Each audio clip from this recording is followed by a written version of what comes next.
नमस्कार सांग मैंने आपण मानु समस्त को मो स्टोरी चैनल स्वागत। चलतु हृदय को छुला भाया प्रेम कहानी शुणा। मधुर मधुराती बाहाघर पर झीटी जीवन कौन सब घटे आपण मैंने यही कहानी रे शुणिबे।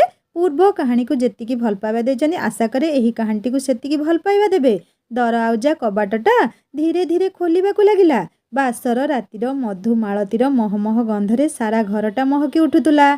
गोलाप पाखुड़ारे सज्जित पलंकर एक कोणरे रूपवती मधु आउ थरे निजकू सजाड़ी नेला। नाली ओढ़णी को आउ टिके टाणी देला बेले एक अजणा स्पर्शरे चमकी पड़िला मधु।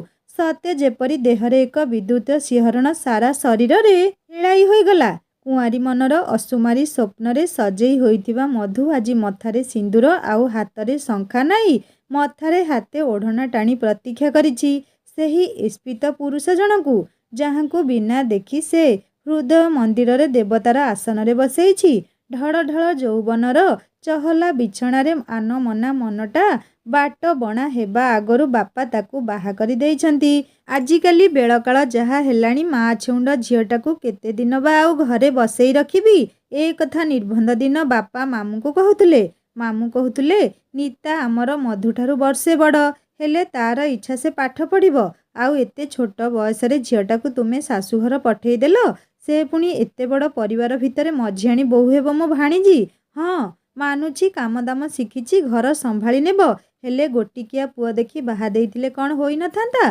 मामू को कांध उपरे हाथ रखी बापा कहिले क्षमा करि दियो भाई तुम भौणी जीवा परे मु पुआ झियो दुईटाकू अति कष्टरे पालिछि। चाष बासरू केते अबा रोजगार झियो जेते अधिक पाठ पढ़िबो ता योग्यता हिसाब रे जोई करिबाकू हेले सेइथिपाई मोटा अंकर अर्थ दरकार। तेणु बड़ परिवार ठारे कथा नहीं शुणुछि जोई हेबाकू थिबा पुओटी भारी भल पिला।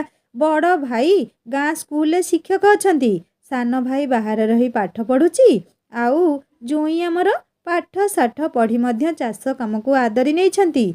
उन्नत धरणर चाष पद्धति रे पनीपरिबा चाष करी ब्लॉगर श्रेष्ठ युवचाषी भावरे ख्याति अर्जन करि पारछंती। आउ जानिछ भाई मो झियो उपरे मोर दृढ़ भरोसा अछि से जे कोनोसी पारिपार्श्विक परिस्थिति निजको खाप खुआई चली जीवो परकू आपणारा करिबारे झियो मोर सिद्ध हस्त। तुमे कुह भाई माँ छेउंड झियोटाकू मोर हाथकू दिहात करिया पई किछि दिन हेबो मो आखिरु निद हजि जाइथिला। एतक कहिला बेले बापांक आखिरे लुह जकेई आसिथिला। मु चा कप आनिथिबार देखी से चुप हो जाइथिले। गप गप होई फुटुथिबा बापांक छाती तलर कोह गुड़िक तांक आखिपटे निगिड़ी पड़िथिला। मोते नेई तांक अंतर रे चापी होई रहिथिबा अकुहा वेदना स्पष्ट बारी हेई पड़ुथुला। बापांक भावना रे हजि जाइथिबा मधुर हाथ उपरे एक हाथ पड़िला। जेउ हाथर प्रथम छुआ से हाथ गंठी पड़िया बेले ही अनुभव करिथिला सेही अपूर्व स्पर्श रे तन बदन आक्ता माक्ता होई उठुथुला। सरमी लताटी परी आखि पता जोड़िक तार बुझी ही आसुथुला। अरे कौन एमिति लाज करुछ मो ए थर तो आखि खोली करी देख मते मु जानिछि ए मुदी तुमर पसंद हेबो कि नाही। हेले मोर स्वल्प रोजगार जहा किछि करि परिली प्रथम थर खाली हाथ रे तुमको भेटिबाकू मन मानिला नाही। एहा मोर संचित टंकारु आनिछि। आजी आमे आमर संसार जीवनर शुभारंभ करिबा साथी होई बाट चलिबार प्रतिश्रुति रे आमे आगकू बढ़िबा। जानिनी तुमको सबु सुख देई परिबी कि नाही किंतु हाँ एई शुभ दीप छुई मु कथा देउछि सारा जीवन तुम सांगरे रहिबी।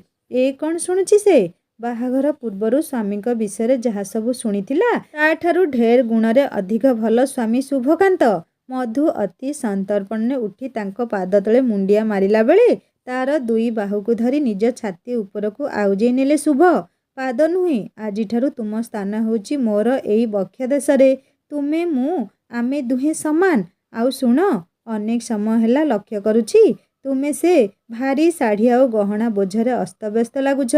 बंधु बांधवंक भिड़कू सांगरे ए जो गरम हेउछि मु अनुभव करि पारुछि तुमको केते कष्ट हेउथुबो। तेणु जल्दी जल्दी जाई एसबू बदलई पकाओ। अरे अरे डरुछ कि तुम बिना अनुमति रे मु तुम शरीरर कौनसी अंग को मध्य स्पर्श करिबी नाही। आग आमे दुई जण मनर साथी हेबा। आजी आमर मिलन राति मु तो कहबी कि आजी आमर मिलन आत्मा सहित आत्मा रही हेउ। दैहिक सुख तो मात्र किछि क्षणर किंतु आत्मिक सुख सदा अमिलन। एई तुम देह एमिति କମ୍ପି ଉଠୁଛି କାହିଁକି? ଜମା ଡରନି। ତୁମେ ଏକ ସରଳ ସୁନ୍ଦର ଝିଅ ମୁଁ ଜାଣିଛି, କିନ୍ତୁ ତୁମେ ମୋ ବିଷୟରେ କିଛି ଜାଣିନ। ଆଜି ରାତିରେ ଆମେ କେବଳ ଗପିବା, ପରସ୍ପରକୁ ଚିହ୍ନିବା, ଜାଣିବା, ଆଉ ତାପରେ ଯାହା କିଛି ସବୁ ତୁମ ଇଚ୍ଛାରେ ହେବ। ଶୁଭଙ୍କର ଦୁଷ୍ଟାମି ହର୍ଷରେ ମଧୁ ତୋଫା ଗୋରା ମୁହଁଟା ଏକଦମ ରକ୍ତିମ ବର୍ଣ୍ଣ ଧାରଣ କରିଥିଲା। ବିବାହର ପ୍ରଥମ ରାତିର ରୋମାଞ୍ଚିତ କାହାଣୀ ସବୁ ସାଙ୍ଗମାନଙ୍କଠାରୁ ଶୁଣିବା ପରେ ମଧୁ କିଛି ମାତ୍ରାରେ ଦୁର୍ବଳ ହୋଇପଡ଼ିଥିଲା। କିପରି ଏକ ଅଜଣା ଅଶୁଣା ପୁରୁଷ ପାଖରେ ନିଜକୁ ସମର୍ପଣ କରିଦେବ, ତାହା ପୁଣି ପ୍ରଥମ ଦେଖାରେ, ଯାହାଙ୍କୁ ନା ସେ ଜାଣିଛି ନାହିଁ କେବେ ବି ଦେଖିଛି। ସତରେ କ'ଣ ଏ ପୁଅ ମନ ଅପେକ୍ଷା ତନକୁ ଅଧିକ ଭଲ ପାଆନ୍ତି? ମଧୁ ମନରେ ସୃଷ୍ଟି ହୋଇଥିବା ଅଡ଼ୁଆ ପ୍ରଶ୍ନ ସବୁ ଆପେ ଆପେ ମିଳେଇ ଯାଉଥିଲା। ମନେ ମନେ ନିଜକୁ ଭାଗ୍ୟବତୀ ମନେ କରୁଥିଲା ସେ। ପ୍ରଥମ ଦିନରୁ ତା ମନକୁ ବୁଝୁଥିବା ସାଥୀଟିଏ କେଉଁ ସ୍ୱପ୍ନଠାରୁ କମ୍ ନଥିଲା। ନୂଆ ବାହା ହୋଇ ବାପ ଘରକୁ ବୁଲି ଆସିଥିବା ସାଙ୍ଗ ସୁନିତା କହୁଥିଲା, ସ୍ୱାମୀ ଜାତିଟା ହିଁ ଭାରି ସ୍ୱାର୍ଥପର। ବାହାଘର ପରେ ସେମାନେ ତ କେବଳ ସ୍ତ୍ରୀକୁ ନିଜର ଉପଭୋଗ୍ୟର ବସ୍ତୁ ବନେଇ ଦିଅନ୍ତି।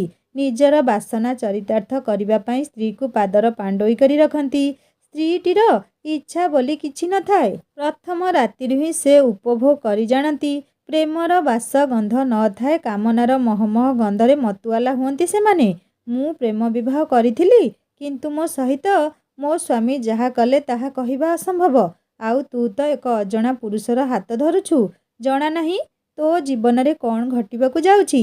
ଆରେ ଆରେ, ସେତେବେଳଠୁ ସେ କବାଟ କୋଣଟାରେ ଛିଡ଼ା ହୋଇ କ'ଣ ଏତେ ଭାବୁଛ ଯେ? ଆଉ ହଁ, ମୋ କଥା ଯଦି ତୁମ ମନରେ କୌଣସି ଆଘାତ ଦେଇଥାଏ ତେବେ ମୋତେ କ୍ଷମା କରିଦେବ। ଓହୋ, ଏବେ ବୁଝିଲି। ମୁଁ ଏଠାରେ ଅଛି ବୋଲି ତୁମକୁ ଲୁଗା ଗହଣା ବଦଳେଇବାକୁ ଲାଜ ଲାଗୁଛି। ହଉ ହଉ, ମୁଁ ବାହାରେ ଅଛି, ତୁମେ ଜଲ୍ଦି କାମ ସାର। ଆରେ ମୁଁ ଏଇଠି ଥାଇ ଆଖି ବୁଜିଦେବି, ଚଳିବ ନାହିଁ? ହା ହା ହା, ମୁଁ ଏମିତି ମଜାରେ କହିଦେଲି, ଖରାପ ଭାବିବନି। ଆହା, କଥାଠୁ ସେ ହସରେ ଏତେ ମିଠାପଣ ଲୁଚି ରହିଛି। ପ୍ରେମ କ'ଣ ଜାଣିନଥିବା ମଧୁ ବାସ୍ କିଛି କ୍ଷଣ ମଧ୍ୟରେ ପ୍ରେମରେ ପଡ଼ିଯାଇଥିଲା।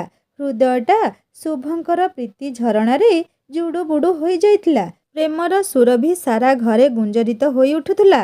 ମନ ତ କରୁଥିଲା ଦୌଡ଼ିଯାଇ ଅତି ଆତ୍ମୀୟତାରେ ସ୍ୱାମୀଙ୍କୁ ଜଡ଼ାଇ ଧରିବାକୁ। ଏକ ମଉଳା ଫୁଲକୁ ତଳୁ ଉଠେଇ ନେଇ ସୁଗନ୍ଧ ଭରି ଦେବତାଙ୍କ ଚରଣ ଯୋଗ୍ୟ କରିଥିବାରୁ ମୁଁ ଜନ୍ମେ ଜନ୍ମେ ତୁମରି ଛଡ଼ା ଫୁଲ ହୋଇ ରହିବାକୁ ଚାହେଁ। ହେ ଦିବ୍ୟ ପୁରୁଷ, ଇଚ୍ଛା ମୋର ବୋଲି କିଛି ନାହିଁ। ମୁଁ ତନ ମନରେ ନିଜକୁ ତୁମ ପାଖରେ ଆଜି ସମର୍ପିତ କରୁଛି। ଏକ ବାସହୀନ ଫୁଲ କେବେ ତୁମ ଗଳାରେ ଶୋଭା ପାଇବାକୁ ଚାହୁଁନାହିଁ ସ୍ୱାମୀ। ତୁମ ଚରଣ ହିଁ ମୋର ଏକମାତ୍ର କାମ୍ୟ। ମହନୀୟତାର ମହୋଦଧିରେ ମୋତେ ଗ୍ରହଣ କର। ତୁମ ଭଳି ଦେବତାଙ୍କର କରସ୍ପର୍ଶରେ ଏ ନାରୀ ଜୀବନ ମୋର ସାର୍ଥକତା ଲାଭ କରୁ। ହେଲେ ମନର ଭାବନା ଶବ୍ଦରେ ଆସୁନି କାହିଁକି? ଏତେ ଭଲ ମଣିଷଙ୍କୁ ପାଖରେ ପାଇ ତଣ୍ଟି ଜିଭ ଅଠା ଅଠା ଲାଗୁଛି କାହିଁକି? ତାଙ୍କର ବାକ୍ୟ ତରଙ୍ଗରେ ତନ ବଦନ ଆକ୍ତା ମାକ୍ତା କାହିଁକି? ଏହା ଆଉ ମୋର ପ୍ରେମ ନୁହେଁ ତ? ସମ୍ପୂର୍ଣ୍ଣ କୋଠରୀର ନିବିଡ଼ ଅନ୍ଧକାରକୁ ଭେଦି ଦିକି ଦିକି ହୋଇ ଜଳୁଥିବା ବାସର ରାତିର ଶୁଭଦୀପ, କାନ୍ଥରେ ଟଙ୍ଗା ହୋଇଥିବା ଘଡ଼ିର ଟିକ୍ ଟିକ୍ ଶବ୍ଦରେ ଛାତିର ହୃତ୍ସ୍ପନ୍ଦନଟା ବେଳକୁ ବେଳ ତୀବ୍ର ହେଉଥିଲା। ପ୍ରତୀକ୍ଷାର ପ୍ରତିଟି କ୍ଷଣ ଯେ ଏତେ ଯନ୍ତ୍ରଣାଦାୟକ ହୋଇପାରେ, ତାହା ଏବେ ପ୍ରତୀତ ହେଉଥିଲା। ଓହୋ, ଏ ସମୟଟା ଅଟକି ଗଲା ନା ମନର ମଣିଷ ଜଣକର ଉପସ୍ଥିତ ବିଳମ୍ବ ହେଉଛି। ନିଜକୁ ନିଜେ କୋସିବାରେ ଲାଗିଥିଲା ମଧୁ। ସବୁ ଦୋଷ ମୋର। ମୁଁ ଯଦି ତାଙ୍କୁ ବାହାରକୁ ଯିବାକୁ ବାରଣ କରିଥାନ୍ତି, ତେବେ ହୁଏତ ଏ ଅପେକ୍ଷା ରୂପକ ଯନ୍ତ୍ରଣା ମୋତେ ସ୍ପର୍ଶ କରିପାରି ନଥାନ୍ତା। ଘରେ ପରିପୂର୍ଣ୍ଣ ବନ୍ଧୁ ବାନ୍ଧବଙ୍କ ଗହଳିରେ କୁଆଡ଼େ ବା କୋଉଠି ଯାଇ ତାଙ୍କୁ ଖୋଜି ଆଣିବ? ଆହା, ତାଙ୍କର ସେ ମିଠା ମିଠା କଥାରେ ମନଟା ଏକଦମ ଝୁମି ଉଠୁଥିଲା। ଇଚ୍ଛା ହେଉଥିଲା ସେଇଠି ସେମିତି ତାଙ୍କ ପାଖରେ ଆଖି ବୁଜି ବସି ରହିବାକୁ। କବାଟର ଶିକୁଳି ଦେବାର ଶବ୍ଦ, ଓହୋ, ଶରୀରରେ ପ୍ରାଣ ଭରିଦେଲା। ଲାଗିଲା ଯେମିତି ଉତ୍ତପ୍ତ ଉତ୍ତଳ ଲାଭାରେ କେହି ଯେମିତି ଶୀତଳ ନୀରର ମୃଦୁ ସିଞ୍ଚନ କରିଦେଲା। ବାସ୍ କିଛି କ୍ଷଣ ମଧ୍ୟରେ କେହି ଜଣେ ଏତେ ଆପଣାର ଅନୁଭବ ହୁଏ, ତାହା କେବେ ବିଶ୍ୱାସ କରିପାରୁ ନଥିଲା ମଧୁ। ଆରେ ବାଃ, ବିନା ଗହଣାରେ ତ ତୁମେ ବହୁତ ସୁନ୍ଦର ଲାଗୁଛ। ତେବେ ଶୃଙ୍ଗାରର ଆବଶ୍ୟକତା କ'ଣ? ଆରେ, ସେତେବେଳଠୁ ସେମିତି ଛିଡ଼ା ହୋଇ ରହିଛ ନା କ'ଣ? ଧେତ୍, ମୁଁ ବିନା ଆସିବାକୁ ଡେରି କରିଦେଲି। ଏଇ ଆମ ଶିବୁ ମୋ ସାନ ଭାଇ ମ। ଆରେ ହଁ, ତୁମେ ବା ତାକୁ କେମିତି ଚିହ୍ନିବ? ହଁ, ମୁଁ କ'ଣ କହୁଥିଲି କି, ଶିବୁ ନୁହଁ, ସେ ହିଁ ମୋତେ ଅଟକେଇ ଦେଲା। ସେ ଗୋଟେ କଲେଜରେ ଗୋଟେ ଝିଅକୁ ଭଲ ପାଉଛି, ତାରି ବିଷୟରେ କହୁଥିଲା। ସେ କୁଆଡ଼େ କଥା କଥା କି ରୁଷୁଛି। ଖାଲି ରୁଷୁନି ମ, ତା ସହିତ କଥା ହେବା ମଧ୍ୟ ବନ୍ଦ କରିଦେଉଛି। ଆଜି ଭୋଜି କାମ ବ୍ୟସ୍ତତା ଭିତରେ ତାର ଫୋନ୍ ଉଠେଇନି ବୋଲି ସେ କୁଆଡ଼େ ରାଗରେ ଆଉ କେବେ କଥା ହେବିନି କହି ଫୋନ୍ ସୁଇଚ୍ ଅଫ୍ କରିଦେଇଛି। ତାପରେ ଆମ ଟୋକାର ବିରହ ବେଦନା ଆରମ୍ଭ ହୋଇଯାଇଛି। ଆଉ ଭୋକ ଶୋଷ ସବୁ ଉଡ଼ିଯାଇଛି କହିଲେ ଚଳେ। ଆରେ ମୋର ସେ ପ୍ରେମ ଉପରେ ଏତେ ଜ୍ଞାନ ନାହିଁ ମ। ଯାହା ଯେତିକି ଶୁଣିଛି ତାଠାରୁ ଶୁଣିଛି। ସେ ଅଟକାଇ ଦେଲା, ତେଣୁ ଅଟକିଗଲି। ଆରେ ଏତେ ଦୂରରେ କାହିଁକି ବସୁଛ? ଏତିକି କହି ମଧୁର ପାଖକୁ ଆଉ ଟିକେ ଲାଗି ଆସିଲେ ଶୁଭ। ମଧୁର ମଥା ଉପରୁ ଓଢ଼ଣାଟା ଖସେଇ ଦେଇ କହିଲେ, ଏଠାରେ କେବଳ ତୁମେ ଆଉ ମୁଁ, ତେଣୁ ଓଢ଼ଣାର କୌଣସି ଆବଶ୍ୟକତା ନାହିଁ। ଆଚ୍ଛା ମୋତେ କୁହ, ଏତେ ଲାଜ କୋଉଠୁ ଶିଖିଲ? ଧୀରେ ତାର ଓଠ ଉପରେ ହାତ ରଖି ମୁହଁ ତାର ଉପରକୁ ଉଠେଇଲା ବେଳେ ଏକଦମ ଲାଜକୁଳି ଲତାଟେ ପରି ଝାଉଁଳି ପଡ଼ିଲା ମଧୁ। ଆଖି ଖୋଲ ଟିକେ, ମୋ ମୁହଁକୁ ତ ଥରେ ଚାହଁ। ମୁଁ କଳା କି ଧଳା, ଛୋଟା କି କେମ୍ପା? ଥରେ କ'ଣ ତୁମର ମୋତେ ଦେଖିବାକୁ ଇଚ୍ଛା ହେଉନାହିଁ? ମୌନବ୍ରତ କରିଛ ନା କ'ଣ? ମୋ ସହିତ କଥା ନ ହେବାର ଶପଥ ନେଇଛ? ମୁଁ କହିଲି ନା, ତୁମ ଇଚ୍ଛାରେ ସବୁ କିଛି ହେବ। ଆଉ ତୁମେ ଯଦି ଚାହୁଁନ ଯେ ମୁଁ ତୁମ ପାଖରେ ବସେ ବା ତୁମ ସହିତ କଥା ହୁଏ, ତେବେ ତା ବି ମୋର ମଞ୍ଜୁର। ତୁମ ଇଚ୍ଛାରେ ହିଁ ମୋ ଇଚ୍ଛା। ଏତକ କହି ନୀରବ ହୋଇଗଲେ ଶୁଭକାନ୍ତ। ମନ ଭିତର ଅନ୍ତର ଆତ୍ମାର କଡ଼ା ଭର୍ତ୍ସନା। ମଧୁକୁ କେଡ଼େ ନିଠେଇଟାଏ କିଲୋ ତୁ। ଆଜି ଚଉଠି ରାତିରେ ପତିର ପ୍ରୀତିଭରା ଆମନ୍ତ୍ରଣକୁ କେହି ସ୍ତ୍ରୀ କ'ଣ କେବେ ଉପେକ୍ଷା କରିପାରେ? ପାଖରେ ଏତେ ସୁନ୍ଦର ରାଜକୁମାର ଭଳି ଯୁବକ ଉଭା ଥାଇ ମଧ୍ୟ ତୋ ମନରେ ପ୍ରେମର ଫଲ୍ଗୁ ଦୁଇକୂଳ ଖାଉନି କାହିଁକି? ତୋର ସେ ହୃଦୟ ନା ପଥର? ଦେବତା ସମ ସ୍ୱାମୀଟିଏ ପାଇ ତାକୁ ଏମିତି ହତାଦର କରିବାଟା କ'ଣ ଗୋଟେ ଉତ୍ତମ ସ୍ତ୍ରୀର ଲକ୍ଷଣ? କେତେ ସମୟ ଏମିତି ଚୁପ୍ ରହିବୁ? ସେ ଆଜି ଚାହିଁଥିଲେ ତୋ ଦେହ ଓ ମନ ଉପରେ ଜୋର କରି ନିଜର ଇଚ୍ଛା ଲଦି ଦେଇ ତାର ସ୍ୱାମିତ୍ୱ ଜାହିର କରିପାରିଥାନ୍ତା। ହେଲେ ନାଇଁ, ସେ ସେମିତି କିଛି ବି କଲା ନାହିଁ। ତୋ ଇଚ୍ଛା ଉପରେ ସବୁ ଛାଡ଼ିଦେଲା ପରେ ତୁ ନୀରବ କାହିଁକି ମଧୁ? ଆଜି ଏ ବାସର ଶେଯରେ ଶୁଭକାନ୍ତର ମନ ଭାଙ୍ଗି ଦେଇ କ'ଣ ଶାନ୍ତିରେ ଶୋଇପାରିବୁ? ନାଇଁ ନାଇଁ, ମୁଁ ଏମିତି ହେବାକୁ ଦେବି ନାହିଁ। ସେହି ଦିବ୍ୟ ଦେବତାଙ୍କର କର କମଳରେ ମୁଁ ଆଜି ନିଜକୁ ସମର୍ପି ଦେବାକୁ ଚାହେଁ। ତାଙ୍କ ଇଚ୍ଛାରେ ବଞ୍ଚିବାକୁ ଚାହେଁ। ସେହି ସ୍ୱର୍ଣ୍ଣ ମନ୍ଦିରର ପୂଜାରିଣୀ ହୋଇ ରହିବାକୁ ଚାହେଁ। ହେଲେ ମୋ ସହିତ ଆଜି ଏମିତି କାହିଁକି ଘଟୁଛି? ପାଟିରୁ ବାହାରୁଥିବା ପ୍ରତ୍ୟେକଟି ଶବ୍ଦ ବାୟୁମଣ୍ଡଳରେ ଏମିତି ମିଳେଇ ଯାଉଛି କାହିଁକି? ଜିଭ ତଣ୍ଟି ଏପରି ଅଠା ଅଠା ଲାଗୁଛି କାହିଁକି? ଏମିତି ଲାଗୁଛି ସତେ କି ବେଳକୁ ବେଳ ମୁଁ ମୋର ବାକ୍ଶକ୍ତି ହରେଇ ବସୁଛି। ଚାହିଁ ସୁଦ୍ଧା ଗୋଟିଏ ବି ଶବ୍ଦ ସ୍ଫୁରୁନି କାହିଁକି? ମୋତେ ଆଜି ନିଜକୁ ଦୃଢ଼ କରିବାକୁ ହେବ। ମୋର ଇହକାଳ ପରକାଳ ଦେବତାଙ୍କ ମନରେ ଆଘାତ ଲାଗିବା ପୂର୍ବରୁ ମୋତେ ତାଙ୍କୁ ନିଜର କରିବାକୁ ହେବ। ହେଲେ କେମିତି? ମନ ଭିତରେ ନିଜର ସମସ୍ତ ବଳ ଜୁଟେଇ ଓଢ଼ଣା ତଳେ କଣେଇ ଚାହିଁଲା ମଧୁ। କିଛି ସମୟର ବିରତି ପରେ ଶୁଭ କହିଲେ, ଯଦି ମୋ କଥା ତୁମ ମନରେ ସାମାନ୍ୟତମ କଷ୍ଟ ଦେଉଥାଏ, ତେବେ ମୋତେ କ୍ଷମା କରିଦେବ। ବହୁତ ରାତି ହେଲାଣି, ଯାଅ ଏବେ ଶୋଇଯାଅ। ବିରସତା ଭରି ରହିଥିଲା ତାଙ୍କ କଣ୍ଠସ୍ୱରରେ। ଛାତି ଭିତରଟା ଚାଉଁ କିନା କଲା। ଏ କ'ଣ ଘଟିବାକୁ ଯାଉଛି? ତା ମାନେ ମୋ ନୀରବତା ଶୁଭଙ୍କୁ ଆଘାତ ଦେଇଛି? ହୃଦୟରେ ଆରମ୍ଭ ହୋଇଯାଇଥିଲା ତୁମୁଳ କୋଳାହଳ। ଉଠିଯାଇ ଶୁଭଙ୍କର ହାତକୁ ମାଡ଼ି ବସିଲା ମଧୁ। ମୋର ଭୁଲ ହୋଇଯାଇଛି, କ୍ଷମା କରିଦିଅ ମୋତେ। ଯାହା ଦଣ୍ଡ ଦେବା କଥା ଦିଅ, ହେଲେ ଏମିତି ଏକା ଛାଡ଼ି ଯାଅନି। ଡର ଲାଗୁଛି ମୋତେ। ଆଶ୍ଚର୍ଯ୍ୟ ହୋଇ ଚାହିଁଥିଲେ ଶୁଭ। ଆରେ ଏବେ ଯିଏ ହାତେ ଓଢ଼ଣା ଟାଣି ମୂକ ଭଳି ବସି ରହିଥିଲା, ସେ ମୋ ହାତକୁ ଜାବୁଡ଼ି ଧରି ଏତେ କଥା କହୁଛି? ବିଶ୍ୱାସ ହେଉନଥିଲା। ତାଜୁବ ହୋଇଯାଇଥିଲେ ଶୁଭ। ଅପଲକ ନୟନରେ ଅନାଇ ରହିଥିଲେ ରୂପସୀ ରୂପବତୀ ମଧୁସ୍ମିତାକୁ। ନହୁଲି ନବବଧୂର ପଦ୍ମ ପାଖୁଡ଼ା ସମ ଗୋଲାପୀ ଓଠରେ ନେସି ହୋଇଯାଇଥାଏ ମେଞ୍ଚାଏ ଲାଜ। ବହଳ ଲୋମସରେ ପରିପୂର୍ଣ୍ଣ ଛାତି ଉପରେ ନିର୍ବିଘ୍ନରେ ଆଉଜି ପଡ଼ିଥିଲା ମଧୁ। ଗାଢ଼ ଆଲିଙ୍ଗନରେ ଆଶେଷି ନେଲାବେଳେ ଶୁଭ ତାର ମଥା ଉପରେ ଆଙ୍କିଦେଲେ ଏକ ପ୍ରୀତିଭରା ଚୁମ୍ବନ। ମୁଁ ଜାଣିଛି ତୁମ ମନରେ ବହୁତ କିଛି ଅଛି, ଆଉ ଲାଜରେ ତୁମ ଓଠର ଶବ୍ଦ ବି ଲାଜେଇ ଯାଉଛି। ତୁମ କଥା କୁହା ଆଖି ଯୋଡ଼ି କରୁ ମୁଁ ତୁମ ସରଳତାର ଅକୁହା ପାଠ ପଢ଼ି ସାରିଛି। ଆରେ ଡରନି, ପ୍ରଥମେ ମୋତେ ତୁମର ଜଣେ ସାଙ୍ଗ ଭାବ। ମନ ଖୋଲି କଥା ହେବାକୁ ଚେଷ୍ଟା କର। ଦେଖିବ ତୁମେ କେମିତି ମୋଠୁ ଅଧିକ ଗପିବ। ଲାଜ ସରମ ତ କୁଆଡ଼େ ଲୁଚିବେ। ନା କ'ଣ କହୁଛ ମଧୁ? କହୁ କହୁ ହସି ଉଠିଲେ ଶୁଭ। କେମିତି କ'ଣ ପଚାରିବ? କୋଉଠୁ ଆରମ୍ଭ କରିବ? ଓହୋ, କିଛି ମନେ ପଡ଼ୁନି କାହିଁକି? ସୃଷ୍ଟି ହେଉଥିବା ଅସରନ୍ତି ଶବ୍ଦ ସମୂହ କାହିଁ କୁଆଡ଼େ ମିଳେଇ ଯାଉଛନ୍ତି। ଥାଉ ମଧୁ, ତୁମର ବିଚଳିତ ହେବାର ଆବଶ୍ୟକତା ନାହିଁ। ମୁଁ ତୁମ ହୃଦୟ ନୀରବତାର ପ୍ରତିଟି ଅକ୍ଷର ମୁଁ ସ୍ପଷ୍ଟ ପଢ଼ିପାରୁଛି। ଆଜି ନହେଲେ କାଲି ଯେବେ ତୁମର ଇଚ୍ଛା ହେବ ତୁମେ ମୋ ସହିତ କଥା ହେବ, ନିଜ ବିଷୟରେ କହିବ ଆଉ ମୋ ବିଷୟରେ ଜାଣିବାକୁ ଜିଗର କରିବ। ରାତି ଅନେକ ହେଲାଣି, ତୁମେ ବହୁତ ଥକା ଲାଗୁଛ, ଯାଅ ଏବେ ଶୋଇଯାଅ। ତନ୍ନ ମନରେ ପୁଲକିତ ହୋଇ ଉଠିଲା ମଧୁ। ଲାଜର ଗହଣାକୁ ଜାବୁଡ଼ି ଧରି ଏକାନ୍ତ ଆତ୍ମୀୟତାରେ ନିଜକୁ ସମର୍ପିତ କରିଦେଇଛି। ତନ୍ନ ମନରେ ସେହି ସ୍ୱାମୀଙ୍କର ଅନ୍ତରରେ ସୃଷ୍ଟି ହେଉଥିବା ଭାବନା ସମୂହ ଭାବନାରେ ହିଁ ଅଟକି ଯାଉଛି। ଭୁଲି ଯାଉଛି କ'ଣ କହିବ ଆଉ କ'ଣ ନ କହିବ।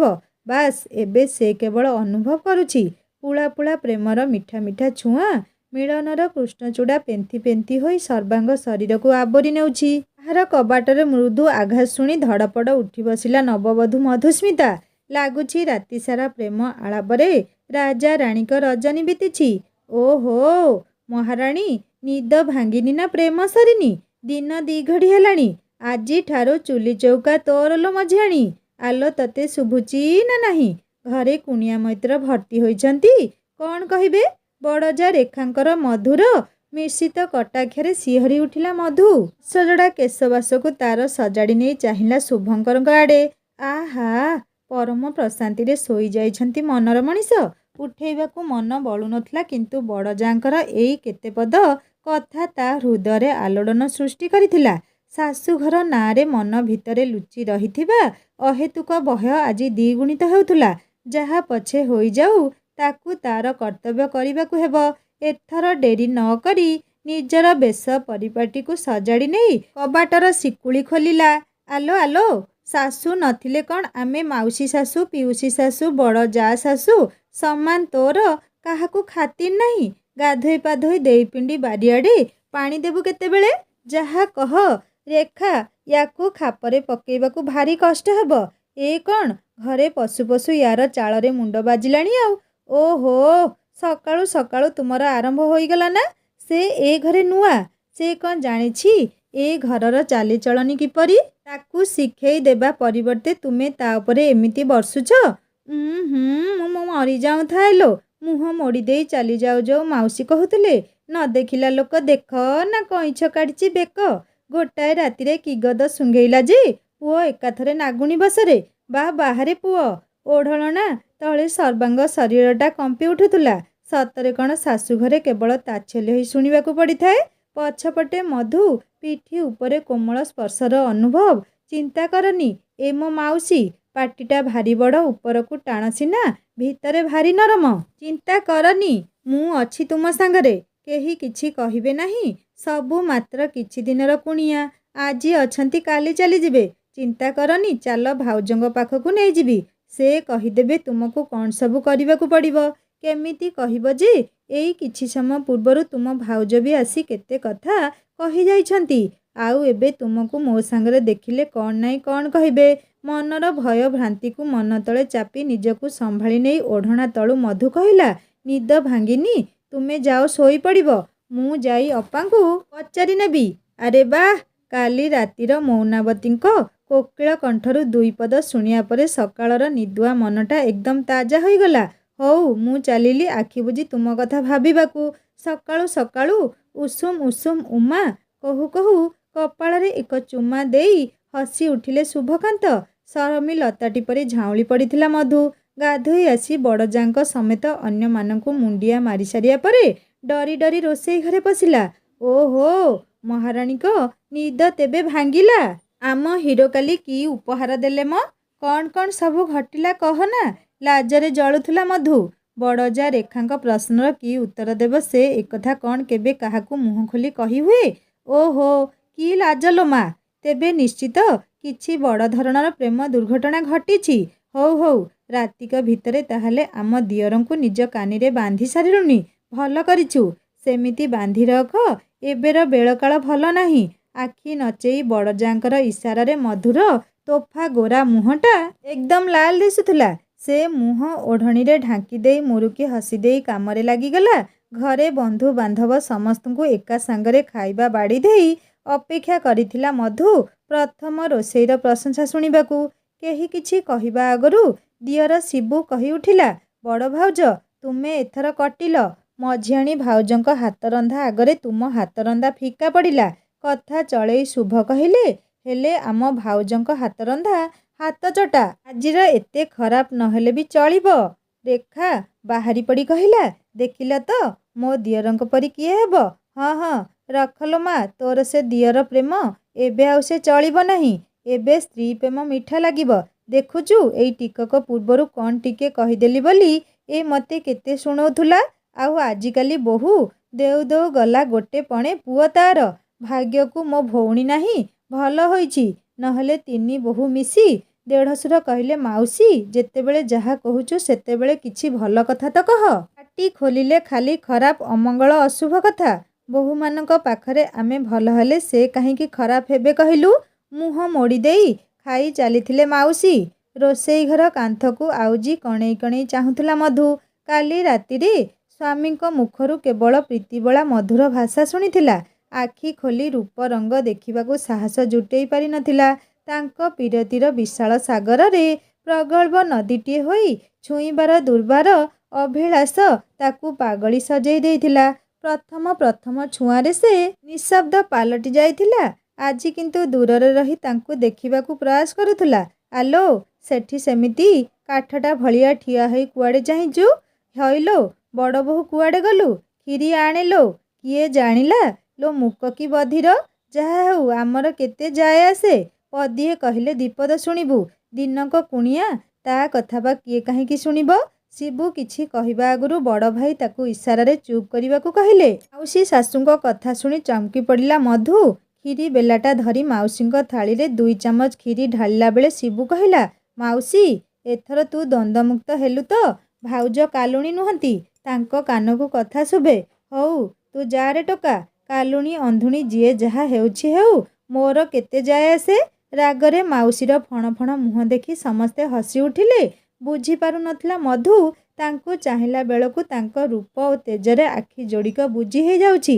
କ୍ଷୀରି ଦେଉ ଦେଉ ଅନ୍ୟମନସ୍କ ଭାବରେ ଶୁଭଙ୍କର ହାତ ଉପରେ ଗରମ କ୍ଷୀରି ଚାମଚଟା ଅଜାଡ଼ି ହୋଇ ପଡ଼ିଲା। ଥରି ଉଠିଲା ମଧୁ। ଶୁଭଙ୍କୁ ଚାହିଁ ହସି ହସି ରେଖା କହିଲା, କଥା କ'ଣ? କାଲି ରାତିର ରାଗ ଆଜି ଗରମ କ୍ଷୀରି ଢାଳି ସୁଝେଇ ଦେଲା, ଅଥଚ ତୁମେ ଆଉ ହେବନି ଦେବର୍ଜୀ। ଛି, ଏତେ ଲାଜକୁଳି ତୁ ବଡ଼ ବୋହୂ। ଆଜିକାଲି ବୋହୂମାନଙ୍କର ଆଉ ସେ ବଡ଼ ସାନର ବିଚାର ନାହିଁ। ଯୋଉଠି ଯାହା ପାଉଛନ୍ତି କହି ଦେଉଛନ୍ତି। ଦେଢ଼ଶୁରଙ୍କ ଢିମା ଢିମା ଆଖି ଦେଖି ବଡ଼ ଯାଆଙ୍କର ହସ ଥପ୍। ଡରରେ ସେ ରୋଷେଇ ଘର ଆଡ଼କୁ ଚାଲିଗଲେ। ସକାଳୁ ରାତି ଯାଏଁ ଟିକେ ପାଖରେ ପାଇବାକୁ ସୁଯୋଗ ପାଇନଥିବା ମଧୁ ରାତିକୁ ଅପେକ୍ଷା କରିଥିଲା। ହାତରେ ମଲମଟିଏ ଧରି ଦୁଆର ମୁହଁକୁ ଏକ ନଜରରେ ଚାହିଁ ରହିଥିଲା। ଶୁଭ ଘର ଭିତରେ ପାଦ ଦେଉ ଦେଉ ପାଖକୁ ଦୌଡ଼ିଗଲା, ହାତ ଦୁଇଟାକୁ ମାଡ଼ି ବସିଲା। ମୋର ଭୁଲ ହେଇଯାଇଛି, ହାତ ଦେଖାଅ, ଏ ମଲମଟା ଲଗେଇ ଦେବି। ମଧୁ ହାତରୁ ମଲମଟାକୁ ରଖିଦେଇ ତାକୁ ଛାତି ଉପରକୁ ଆଉଜେଇ ନେଲେ ଶୁଭ। ହସି ହସି ମଧୁର ମଥା ଚୁମି ଦେଇ କହିଲେ, ଏଇ ସାମାନ୍ୟ ହାତ ତାତିଆରେ ଯଦି ମୋତେ ଏତେ ପ୍ରେମ ମିଳୁଛି, ତେବେ ମୁଁ ତ ଚାହୁଁଛି କି ମୋର ନୀତି ଏମିତି ହିଁ ହାତ ପୋଡ଼ିଯାଉ। ଶୁଭଙ୍କର ଓଠ ଉପରେ ହାତ ଚାପି ଲାଜୁଆ ଓଠରେ ମଧୁର ହସ ସତେ ଯେପରି ପ୍ରେମର ଇସାରା କରୁଥିଲା। ଆରେ ବାଃ, ପରିବାରର ସମସ୍ତଙ୍କ ତରଫରୁ ପୁରା 100ରୁ 100 ମାର୍କ। ଜାଣିଛ ମୁଁ ଆଜି ବହୁତ ଖୁସି। ଛାଡ଼ ମ, ସେ ମଲମ ଫଲମ କ'ଣ ହେବ? କିଛି ହୋଇନି ମୋର। ଆସ ପୁରସ୍କାରଟା ଦେଇଦିଏ। ମଧୁ ହାତରୁ ମଲମଟା ଫିଙ୍ଗି ଦେଇ ନିଜର ବାହୁ ପ୍ରସାରି ତାକୁ ଶୂନ୍ୟ ଶୂନ୍ୟ ଟେକି ଆଣିଲେ ଶୁଭକାନ୍ତ। ମିଳନର ରାଗିଣୀ କୁହୁ କୁହୁ ଗାଇ ଯାଉଥିଲା। ବିନା ବନସ୍ତରେ ବି କୋଇଲିର ମଧୁସୁର ସ୍ୱର ଶୁଭୁଥିଲା। ତନ ବଦନରେ ଫଗୁଣର 7 ରଙ୍ଗ ବୋଳି ହୋଇ ଯାଇଥିଲା। ଏ ରାତି ନୁହେଁ ଦିନ। ମଧୁର ଚାପା ସ୍ୱର। ହା ହା ହା ହସିଲେ ଶୁଭକାନ୍ତ। ପ୍ରେମ କରିବାକୁ ହେଲେ ଦିନ ରାତିର କ'ଣ ଆବଶ୍ୟକ ଯେ? ବାସ୍, ଓଠ ଉପରେ ଓଠର ଉଷୁମ ସ୍ପର୍ଶ ମଧୁକୁ ନିଃଶବ୍ଦ କରି ଦେଇଥିଲା। ସେ ତ ଚାହୁଁଥିଲା ଏଇ ପ୍ରେମ ବନ୍ଧନରେ ପ୍ରତି କ୍ଷଣ ବାନ୍ଧି ହୋଇ ରହିବାକୁ। ହେଲେ ପରିବାର ଆଖି ଆଗରେ ରଖି ତା ଛଡ଼ା ବଡ଼ଯାଙ୍କ ଥଟ୍ଟା ପରିହାସ ଆଉ ମାଉସୀଙ୍କର ଆକ୍ଷେପ ତାକୁ ଭୟଭୀତ କରୁଥିଲା। ଦାଦା, ଦାଦା, ମୋତେ ବି କାଖି କରନା। ଦରଆଉଜା କବାଟ ଖୋଲି ପଶି ଆସିଲା ଚିମୁନୁ। ବଡ଼ ଭାଇଙ୍କ 5 ବର୍ଷର କୁନି ପୁଅ। ଧେତ୍, ସବୁ ସାରିଦେଲା ଏଇ ଚିମୁନୁଟା। ଶୁଭଙ୍କ କଥା ଶୁଣି ଖିଲିଖିଲି ହୋଇ ହସି ଉଠିଲା ମଧୁ। କି ଅଭଦ୍ର ଲୋକ କେଜାଣି। ଘର ଖୋଲା କରି କିଏ କ'ଣ ସ୍ତ୍ରୀକୁ ଏମିତି କୋଳରେ ଧରେ? ଚିମୁନୁ ନ ହୋଇ ଯଦି ଭାଉଜ କି ମାଉସୀ ହୋଇଥାନ୍ତେ, ତେବେ କ'ଣ ହୋଇଥାନ୍ତା? ଖଟର ଗୋଟେ କୋଣରେ ବସି ଭାବୁଥିଲା ମଧୁ। ପୁତୁରା ସହିତ ଖେଳୁଥିଲେ ଶୁଭକାନ୍ତ। ଏତିକିବେଳେ ବଡ଼ ଯା ରେଖା ପଶି ଆସି କହିଲେ, ଆଲୋ ସେତେବେଳଠାରୁ ଡକେଇ ପଠେଇଲେଣି। ଏଠି ବସି କ'ଣ କରୁଛୁ? ଉଠି ଠିଆ ହେଲା ମଧୁ। କିଛି କହିବ କହିବ ହୋଇ କହିପାରୁନଥିଲା ସେ। କଥା ଚଳେଇ ଶୁଭ କହିଲେ, ହଇରେ ବଦମାସ, ଖୁଡ଼ିଙ୍କୁ ମାମା ଡାକୁଛନ୍ତି କାହିଁ? ତୁ ତ ଏକଥା ଆସି କହିନଥିଲୁ। ଜାଣିଛ ଭାଉଜ, ସିଆଡ଼ୁ ସିଧା ଆସି କହୁଛି ଦାଦା ମୋତେ କାଖ କର। ଗାଲୁରୁ ଗାଲୁରୁ କରି ଚିମୁନୁ କହିଲା, ମାମା ଦାଦା ନୂଆ ଖୁଡ଼ିଙ୍କୁ କାଖ କରିଥିଲେ ଆଉ ସେଇଥିପାଇଁ ମୁଁ। ଓହୋ, ଦିନରେ ତାହେଲେ ହିରୋ ହିରୋଇନଙ୍କର ପ୍ରେମ ଚାଲିଛି। ହଉ ତେବେ ଆମେ ବା କାହିଁ କବାମେ ହଡ଼ି ବନିବା।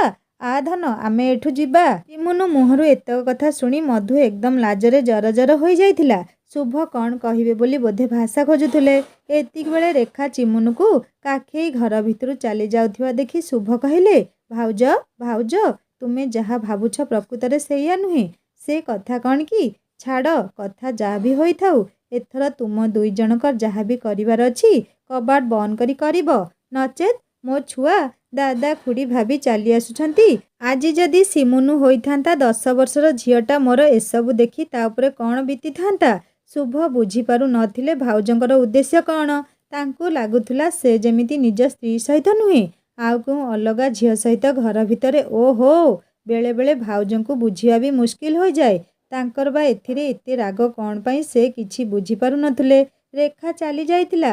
ବଡ଼ ଯାଙ୍କର କଥା ଶୁଣି ମଧୁ ସେତେବେଳଠୁ ଯେମିତି ଜଡ଼ ପାଲଟି ଯାଇଥିଲା। ଛୋଟ ପିଲାଟାର କଥାକୁ ନେଇ ଅପା ଏତେ ରାଗ କାହିଁକି କରିଲେ? ଶୁଭଙ୍କର ମୋ ପ୍ରତି ଆକୃଷ୍ଟ ହେବା ଦେଖି ତାଙ୍କ ମନରେ ଏତେ କ୍ରୋଧ କାହିଁକି? ସକାଳେ ସେ ଦେଖେଇ ଦେଖେଇ ଅନେକ କଥା କହିଥିଲେ, ଆଉ ଏବେ ଏଇ ସାମାନ୍ୟ ନିଜ ଛୁଆ ଦୁଇ ଜଣଙ୍କୁ ଦାଦା ଖୁଡ଼ିଙ୍କ ପାଖକୁ ଆସିବାକୁ ବାରଣ କରିଗଲେ। ସତରେ ଶାଶୁଘର ଏତେ ସହଜ ନୁହେଁ। ଏଠାରେ ପ୍ରତ୍ୟେକ କଥାକୁ ଧରି ବଡ଼ କରାଯାଏ। ଯାହା ସେ ଭାବିନଥିଲା ତାହା ହିଁ ଘଟିଗଲା। ଏଇ କିଛି ସମୟ ପୂର୍ବରୁ କେତେ ଭଲ କଥା କହୁଥିଲେ ସେ। କ'ଣ କହି ତାଙ୍କୁ ମନେଇବ? ଏସବୁ କଥା କହିବାକୁ ବା ଶୁଣିବାକୁ ତାକୁ ଭାରି ଲାଜ ଲାଗୁଛି। ଏକ ଦ୍ୱନ୍ଦାତ୍ମକ ପରିସ୍ଥିତିରେ ପଡ଼ି ଯାଇଥିଲା ମଧୁ। କବାଟଟା ଶିକୁଳି ଦେବାବେଳେ ଶୁଭ କ'ଣ ଭାବିଲେ କେଜାଣି କବାଟଟାକୁ ଠିଆମେଲା କରିଦେଲେ। ଏମିତିକି ପରଦା ହଟେଇ ଦେଲେ। ଭାଉଜ ଏଇ କଥାକୁ ଖଣ୍ଡେ କରି କହିବେ, କଥା ବଢ଼ିବ।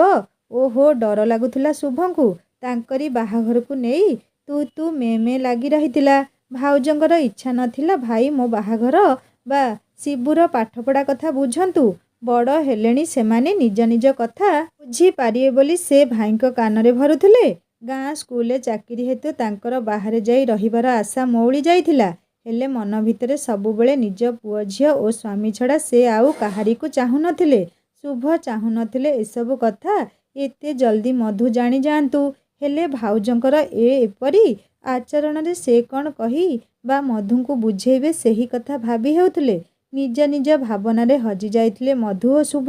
କିଛି କ୍ଷଣ ପାଇଁ ସାରା ଘରଟାରେ ନୀରବତା ଛାଇ ରହିଥିଲା। ମନେ ପଡ଼ିଲା ମଧୁର ଅପା କହୁଥିଲେ, ଚିମୁନୁ ହାତରେ ସେ ମୋତେ ଡକେଇ ପଠେଇଥିଲେ। ହେଲେ ସେତେବେଳଠୁ ସେ ରାଗିକି ଯିବା ପରେ ମୋର ନ ଯିବାଟା ତାଙ୍କ ରାଗକୁ ଦ୍ୱିଗୁଣିତ କରିପାରେ। ତାଙ୍କ କଥାକୁ ଅବମାନନା କଲା ଭଳି ଲାଗିବ ତାଙ୍କୁ। ତେଣୁ ସାହସ ବାନ୍ଧି ଗୋଡ଼ କାଢ଼ିଲା ମଧୁ। ପଛରୁ ଶୁଭ କହିଲେ, ଆରେ ତୁମେ ଡରୁଛ କି? ଭାଉଜ ବହୁତ ଭଲ। ସେ ଅଭିମାନରେ ଏମିତି କହିଛନ୍ତି। ତାଙ୍କ କଥା ପାଣିର ଗାର। ସେ ଏବେ କହି ଆର ବେଳାକୁ ଭୁଲି ଯାଆନ୍ତି। ମୁଁ ଜାଣିଛି ତୁମେ ନୂଆ, ସେଇଥିପାଇଁ ତୁମକୁ ଏସବୁ ଅଖାଡ଼ୁଆ ଲାଗୁଥିବ। ଶୁଭଙ୍କର ମନ ରଖିବା ପାଇଁ ହସିଦେଲେ ମଧୁ। ସବୁ ଜାଣିଛି ମୁଁ, ତୁମେ ବ୍ୟସ୍ତ ହୁଅନି, ମୁଁ ଅପାଙ୍କୁ ବୁଝେଇ ଦେବି। ସେ ତ ଠିକ୍ ହିଁ କହୁଥିଲେ। ଦେଖିବାକୁ ଗଲେ ଆମର ହିଁ ଭୁଲ ଥିଲା। ପୁଅ ଝିଅଙ୍କ ସାମ୍ନାରେ ଏସବୁ କରିବା ଉଚିତ ନୁହେଁ। ବିଶେଷ କରି ଝିଅଟା ବଡ଼ ହେଲାଣି। ଓହୋ, ଓକିଲ ମହାଶୟା, ଶେଷରେ ତୁମେ ବି ମୋତେ ଦୋଷୀ କରି କାଠଗଡ଼ାକୁ ଟାଣି ଆଣିଲଣି। ମୁଁ ବୁଝିପାରୁନି, ନିଜ ସ୍ତ୍ରୀକୁ ପ୍ରେମ କରି କେତେ ଜଣ ଦୋଷୀ ହେଲେଣି। ମଧୁ କିଛି ନ କହି ମୁରୁକି ହସି ଚାଲିଗଲା। ଆଉ ପଛରୁ ଶୁଭ ଭାବୁଥିଲେ ମଧୁ ଏ ଘରେ ଭାଉଜଙ୍କ ସହିତ ଖାପ ଖୁଆଇ ଚଳିପାରିବ ତ? ଆରେ ଆସ ଆସ ବୋହୂମା। ଦେଢ଼ଶୁର ବିଭୁ ଦୁଆର ମୁହଁରେ ମଧୁକୁ ଦେଖିବା କ୍ଷଣି ଘର ଭିତରକୁ ଆସିବାକୁ କହି ବାହାରକୁ ଚାଲିଗଲେ। ପୁଅ ଝିଅ ଦୁହିଁଙ୍କୁ କୋଳରେ ଧରି ବସିଥିଲା ରେଖା। ଉଁ ଚୁଁ କହୁନଥିଲା। ଚିମୁନୁକୁ କୋଳକୁ ନେଲା ମଧୁ। ଧୀରେ ସ୍ୱରରେ କହିଲା, ଅପା ମୋ ଉପରେ ରାଗିଛ? ମୁଁ କ'ଣ କରିବି ଯେ? ତୁମ ଦିଅର। ହଁ, କଥା ଉପରେ ପଟି ପକେଇ ସିଲେଇ କରିବା କଳା କୋଉଠୁ ଶିଖିଲୁ? ଉପରକୁ ସିନା ଲାଗୁଛୁ ତୁ କିଛି ଜାଣିନୁ, ହେଲେ ଭିତରେ ଭିତରେ ତୁ ଭାରି ସିଆଣି ଅଛୁ। ଦେଖୁନୁ, ଗୋଟିଏ ରାତିରେ ଶୁଭକୁ କାନିରେ ବାନ୍ଧି ରଖିଲୁଣି। ମନେ ରଖ, ଏ ଘରେ ମୋର 12 ବର୍ଷ କଟିଲାଣି। ପଚାରିବୁ ତୋ ସ୍ୱାମୀକୁ। ଦିନେ ହେଲେ ତୋ ଦେଢ଼ଶୁର ମୋତେ ଢଙ୍ଗରେ କଥା ପଦେ କହିନାହାନ୍ତି। ଆସିବା ଦିନଠାରୁ 5 ବର୍ଷ ଶାଶୁଙ୍କର ସେବା କଲି, ଆଉ 4 ବର୍ଷ ଶ୍ୱଶୁରଙ୍କର, ଆଉ ତାପରେ ମୋର ଦୁଇଟା ପିଲା, ତା ସାଙ୍ଗକୁ 2 ଦିଅରଙ୍କ ଅଳି ଅର୍ଦ୍ଦଳି। ଏତକ ତୁ ପାରିବୁ? ହଁ ପା, ମୁଁ ଜାଣିଛି ତୁମେ ଏ ଘର ପାଇଁ ବହୁତ କିଛି କରିଛ, ହେଲେ ମୁଁ ଆଜି କଥା ଦେଉଛି ତୁମ ଭଳି କରିବାକୁ ନିଶ୍ଚିତ ଚେଷ୍ଟା କରିବି। ଶୁଭ ମନେ ମନେ ଭାବୁଥିଲେ ଏଇ ସାମାନ୍ୟ କଥା ପାଇଁ ଭାଉଜଙ୍କର ଏତେ ରାଗିବାଟା ବି କ'ଣ ଦରକାର ଥିଲା। ବିନା କାରଣରେ ମଧୁକୁ ଏତେ ସବୁ କଥା ଶୁଣାଇବା ତାଙ୍କୁ ବିଲକୁଲ ପସନ୍ଦ ନଥିଲା। ହେଲେ କିଛି କହିଲେ ମହାଭାରତ ହେଇଯିବ, ସବୁ ଦୋଷ ମଧୁ ମୁଣ୍ଡରେ ଯିବ। ତେଣୁ ଚୁପଚାପ ସବୁ ଶୁଣି ନୀରବ ରହୁଥିଲେ ଶୁଭ। ପଛରୁ ବିଭୁ ଆସି କହିଲେ, କ'ଣ ହୋଇଛି କିରେ, ତୋ ଭାଉଜ ଆଜି ରଣଚଣ୍ଡୀ ବେଶ କାହିଁକି ଧାରଣ କରିଛି? ସେ ନୂଆଟା ବିଚାରୀ ତା କଥା ସହି ନପାରି କାନ୍ଦିବ ଯା, ତାକୁ ମା ଦୁର୍ଗାଙ୍କ କୋପ ଦୃଷ୍ଟିରୁ ବଞ୍ଚେଇ ଆଣେ। ମନେ ମନେ ଭାବୁଥିଲା ଶୁଭ। ଭାଇ ବି ଭାଉଜଙ୍କୁ ଏତେ ଡରନ୍ତି? ନିଜ ସ୍ତ୍ରୀକୁ ନିଜେ ଆକଟ ନ କରି ମୋତେ କହୁଛନ୍ତି। ହଉ, ଯାହା ହେଉ ପଛେ, ସେ ମଧୁକୁ ଯାହା କୁହନ୍ତୁ ପଛେ, ତାଙ୍କ ରାଗ ଶାନ୍ତ ହୋଇଯାଉ, ଏତିକି ଭରସା ଅଛି ମଧୁ ତାଙ୍କ କଥା ଦେହକୁ ନେବେନି। ହଇରେ, ମୁଁ ଜାଣିଥିଲି ପରା ସ୍ତ୍ରୀ ପଛେ ପଛେ ଆସି ଏଠି ନସର ପସର ହେବ। ହେଇ ଦେଖିବୁ, ଆ ତୋ ସ୍ୱାମୀକୁ ଏଠି ଆସି ଲୁଚି ଲୁଚି ଆମ କଥା ଶୁଣୁଛି। ଶୁଭଙ୍କର କାନ ଧରି କହୁଥିଲା ରେଖା। ଧରା ପଡ଼ିବା ପରେ ଏକଦମ ସରମରେ ଜଡ଼ ସଡ଼ ହୋଇଯାଇଥିଲେ ଶୁଭ। ସାଙ୍ଗମାନେ, ଶୁଭ ଭାଉଜଙ୍କ ମନରେ କ'ଣ ଥିଲା? ସେ ଶୁଭ ଓ ମଧୁର ସମ୍ପର୍କକୁ ଏମିତି ଦୃଷ୍ଟିରେ କାହିଁକି ଦେଖୁଥିଲେ, ତାହା ଜାଣିବା ଏହି କାହାଣୀର ଦ୍ୱିତୀୟ ଭାଗରେ। କାହାଣୀ କେମିତି ଲାଗୁଛି ମୋତେ ନିଶ୍ଚୟ କମେଣ୍ଟ କରି ଜଣାଇବେ। ଆଉ ଯଦି ଭଲ ଲାଗୁଥାଏ ଲାଇକ୍ ଟିକେ କରିବେ, ସାଙ୍ଗମାନଙ୍କ ସହିତ ସେୟାର କରିବେ। ଆଉ ଯଦି ମୋ ଚ୍ୟାନେଲରେ ନୂଆ ଅଛନ୍ତି ତାହେଲେ ସବସ୍କ୍ରାଇବ୍ କରି ବେଲ୍ ଆଇକନ୍ ଦବାଇଦେବେ। ହିନ୍ଦୀ ଷ୍ଟୋରି ଚ୍ୟାନେଲରେ ନୂଆ ନୂଆ ଷ୍ଟୋରି ଅପଲୋଡ଼ ହୋଇସାରିଛି। ଆପଣମାନେ ଏହି ଚ୍ୟାନେଲର ଡେସ୍କ୍ରିପସନରେ କ୍ଲିକ୍ କଲେ ଯାଇ ସୁନ୍ଦର ସୁନ୍ଦର ହିନ୍ଦୀ ଷ୍ଟୋରି ପଢ଼ିପାରିବେ, ଶୁଣିପାରିବେ। ଆଉ ହଁ ସାଙ୍ଗମାନେ, ପୂର୍ବ କାହାଣୀକୁ ଯେତିକି ଭଲ ପାଇବା ଦେଇଛନ୍ତି, ଆଶା କରେ ଏହି କାହାଣୀକୁ ବି ସେତିକି ଭଲ ପାଇବା ଦେବେ। ରହୁଛି, ନମସ୍କାର, ଜୟ ଜଗନ୍ନାଥ।